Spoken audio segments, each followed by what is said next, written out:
ಭಾರಿ ಮಳೆಯಿಂದಾಗಿ ರೈತರು ಬೆಳೆದಂತಹ ಬೆಳೆಗಳು ಹಾನಿಯಾಗಿದ್ದು ತಾಲೂಕಿನ ಆನಂದವಾಡಿ ಮತ್ತು ಲಖನ್ಗಾಂವ್ ಗ್ರಾಮಗಳಲ್ಲಿನ ರೈತರ ಜಮೀನುಗಳಿಗೆ ಮಾಜಿ ಶಾಸಕ ಪ್ರಕಾಶ್ ಖಂಡ್ರೆ ಅವರು ಭೇಟಿ ನೀಡಿ ಪರಿಶೀಲನೆ ಮಾಡಿದರು.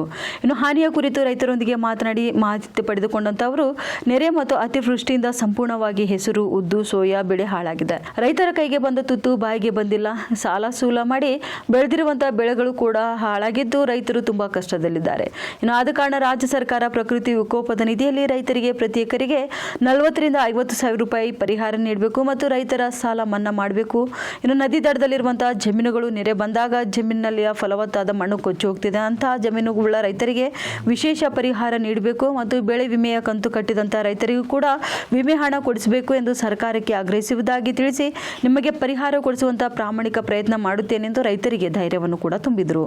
ಇನ್ನು ಈ ಸಂದರ್ಭದಲ್ಲಿ ಮಂಡಲ ಅಧ್ಯಕ್ಷರಾದಂತಹ ವೀರಣ್ಣ ಕಾರ್ಬಾರಿ, ಮುಖಂಡರಾದಂತಹ ಶಫಿ ಭಾತಮ್ರ, ಕೆಡಿ ಗಣೇಶ್, ಜೈ ಭೀಮ್ ಬಂಧು, ಚನ್ನಬಸವ ಬಳತೆ, ಬಾಬುರಾವ್ ಧೂಪೆ, ಪಂಡರಿ ಮೇತ್ರೆ, ಸಂಗಮೇಶ್ ಟೆಂಕಾಳೆ, ಡಾಕ್ಟರ್ ಜಗದೀಶ್ ಭುರೆ, ಕೈಲಾಸ್ ಪಾಟೀಲ್, ಶಿವಕುಮಾರ್ ಆಣ್ದುರೆ, ಕಲ್ಯಾಣರಾವ್ ಚಾಟೆ, ಜಗದೀಶ್ ಬಿರಾದಾರ್, ಗ್ರಾಮಗಳ ಮುಖಂಡರಾದಂಥ Kallappa Bhure, Shivraj Bhure, Shrimant Bhure, Baburao Bhure, Shivakumar Patil, Omkar Khandale, Revanappa Mulge, Shavaraj Patil, Sanjeev Bone, Ganesh Gannagole, BN Suryavanshi, Govindraj Bobade, Uday Patne, Rajkumar Patil, Ambadas Chandiwale, Santosh Suryavanshi, Amul Susatwar, R D Suryavanshi, Bhagwat Suryavanshi, Satish Biradar, Vilas Bobade, Digambar ತಾಳ್ಬಾ, ಬಲಭೀಮ್, Sandeep, Chandrakant, Sajjan Shetty, Shrimant ಸೇರಿದಂತೆ ಇನ್ನೂ ಅನೇಕರು ಮುಖಂಡರು, ಗ್ರಾಮಸ್ಥರು ಉಪಸ್ಥಿತರಿದ್ದರು. ಮಾಂಜರ ಮತ್ತು ನಾರಂಜ ಎರಡು ದೊಡ್ಡ ನದಿಗಳೇನದ ಪ್ರವಾಹದಿಂದ ಏನದ ಬಹಳಷ್ಟು ಬೆಳೆ ಹಾನಿ ಮಾಡಿದೆ. ಅದು ವಿಶೇಷವಾಗಿ ಕಾರಂಜ ಜಲಾಶಯ ತುಂಬಿ ಅದರಿಂದ ಏನದ ನೀರು ಹೆಚ್ಚಾಗಿ ನೀರು ಬಿಟ್ಟು ನಾಲ್ಕು ಗೇಟ್ಗಳನ್ನು ಓಪನ್ ಮಾಡಿ ಈ ಭಾಗಕ್ಕೆ ಏನದ ನೀರು ಪ್ರವಾಹ ಹೆಚ್ಚಾಗಿದೆ. ಮಹಾರಾಷ್ಟ್ರದಿಂದ ನೀರು ಏನದ ಅಲ್ಲಿಂದ ನೀರು ಹೆಚ್ಚಾಗಿ ಧನ್ಯಗಾಂವ್ ಡ್ಯಾಮ್ ಅಲ್ಲಿನ ದಿಂದ ನೀರು ಬಿಟ್ಟು ನಮ್ಮ ಭಾಗಕ್ಕೆಲ್ಲ ರೈತರೇನದ ಹೊಲಕ್ಕೆಲ್ಲ ನೀರು ನುಗ್ಗಿದೆ. ಬಾಲ್ಕಿ ತಾಲೂಕಿನಲ್ಲಿ ವಿಶೇಷವಾಗಿ 35 ರಿಂದ 40 ಸಾವಿರ ಎಕರ್ ಬೆಳೆ ಹಾನಿಯಾಗಿದೆ. ಮಳೆಯಿಂದ ಏನದ ನೀರೇನದ ವಿಶೇಷವಾಗಿ ನದಿ ದಂಡಿಗೆ ಏನದ ಪ್ರವಾಹದಿಂದ ಬಹಳಷ್ಟು ಮಣ್ಣು ಕೊಚ್ಚಿ ಹೋಗಿದೆ. ಬೆಳೆಗಳೇನದ ಹಾಳಾಗಿದೆ, ಬೆಳೆ ನೀರು ನಿಂತಿದೆ.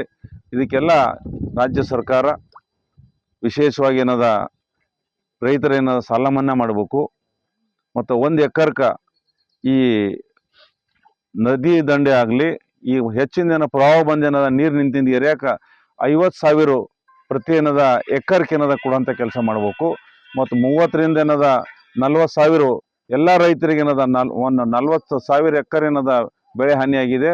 40 ಸಾವಿರ ರೂಪಾಯಿ ಪ್ರತಿ ಎಕರ್ಗೆ ಕೊಡುವಂಥ ಕೆಲಸ ರಾಜ್ಯ ಸರ್ಕಾರ ಇದಕ್ಕೆ ಮಾಡಬೇಕು ಮತ್ತು ಇದು ಕೇಂದ್ರ ಸರ್ಕಾರನೂ ಏನದ ಇದಕ್ಕೇನ ಸಹಕಾರ ಕೊಡುವಂಥ ಕೆಲಸ ನಾವೆಲ್ಲ ಏನದ ರಾಜ್ಯ ಮತ್ತು ಕೇಂದ್ರ ನಾಯಕರಿಗೆ ಭೇಟಿಯಾಗಿ ಇದ್ರ ಬಗ್ಗೆ ಮಾಹಿತಿ ಕೊಡ್ತಾ ಇದ್ದೆವು. ಇಲ್ಲಿ ನೋಡರ ಕಬ್ಬಾಗಲಿ, ಉದ್ದಾಗಲಿ, ಹೆಸರಾಗಲಿ ಎಲ್ಲ ನೀರಲ್ಲಿ ನಿಂತಿದೆ. ರೈತರಿಗೆ ಏನೂ ಕೈಗೆ ಬರೋದಿಲ್ಲ. ಉದ್ದು ಹೆಸರಂತೂ ಹೋದಂಗಾಗಿದೆ. उसके वास्ते मैं आग्रह कर रहा हूँ राज्य सरकार को, सभी किसानों का जो क्रॉप का रैतर साला मन्ना करना। विशेष तौर पर लखनगांव के 3000 से 4000 एकड़ क्रॉप खराब हुआ है, पानी ठहरा है। इधर क्या है, महाराष्ट्र का भी पानी आता है, कर्नाटक का भी पानी आता है। दोनों बड़े नदी का पानी आके इधर क्या है पूरा उनके खेत में पानी ठहर के पूरा क्रॉप नुकसान हुआ है। रैत बहुत परेशान है और लखनगांव के तीनों साइड का पानी है, बाढ़ का पानी ठहरा है। इसको राज्य सरकार विशेष ध्यान दे के एकड़ को कम से कम 50,000 का बोनस देना और परमानेंट ये बाढ़ आने के बाद भी क्रॉप हमारा नुकसान नहीं होना, वैसे परमानेंट इसको योजना बनाने के वास्ते मैं आग्रह करता हूँ.